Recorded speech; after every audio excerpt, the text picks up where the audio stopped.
Alrighty, we got a good running Honda GV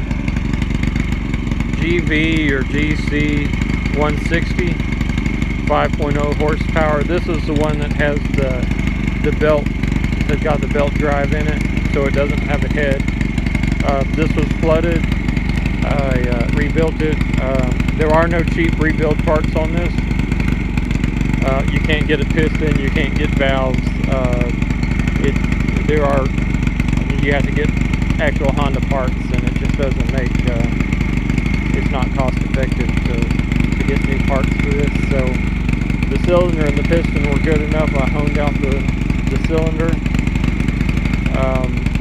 The cylinder didn't look bad at all, the piston didn't look bad at all, but the rings were all dirty. So, you know, if I would have just gotten it going, the carburetor was just junked up. All the ports were stopped up. I had to pull out the jet, the main jet, to clean out all the little holes in it. But if I would have cleaned out the carburetor and that's it, and then got it running, it wouldn't have run for long. So this motor, so you got the two valves on top, and you got a cam with just one lobe, and that cam will open up, and it's timed with the crankshaft. It's real easy to time.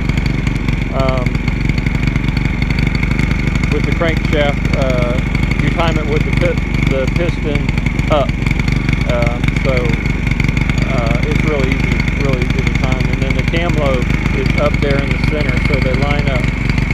So the piston rod all the way up, and the cam lobe up, and that's how you time that. Now you can tell this is how you separate it right here. You got 8 bolts, 2 on the bottom, and you take those bolts off. It's just I put Durco HT on it. They had a different kind of sealant on there, but the valves were in bad shape.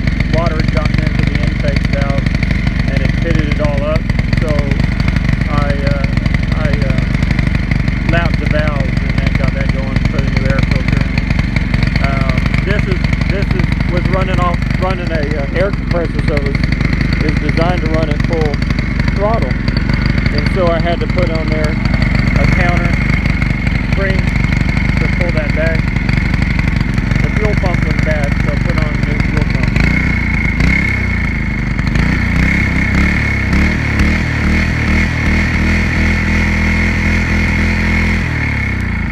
Make a good go-kart motor. It's got this push button. Dog could shoot the original cap off, so I made one off of an old gas tank. Push button to stop on it. Let's see if it will start. Yeah, I had to put it in choke.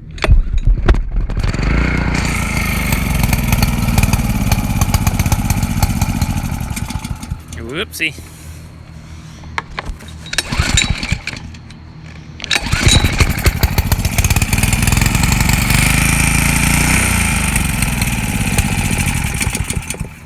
Oh, great.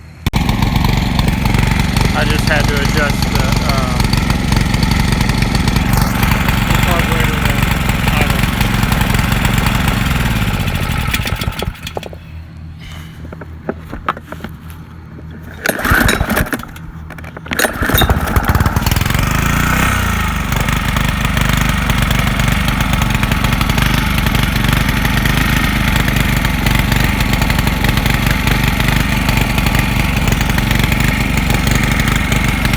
It had a lot of sludge on the bottom. Again, if you don't take them completely apart after they've been flooded, and you just kind of yank on the ends, I'm sure you're going to scratch up the piston.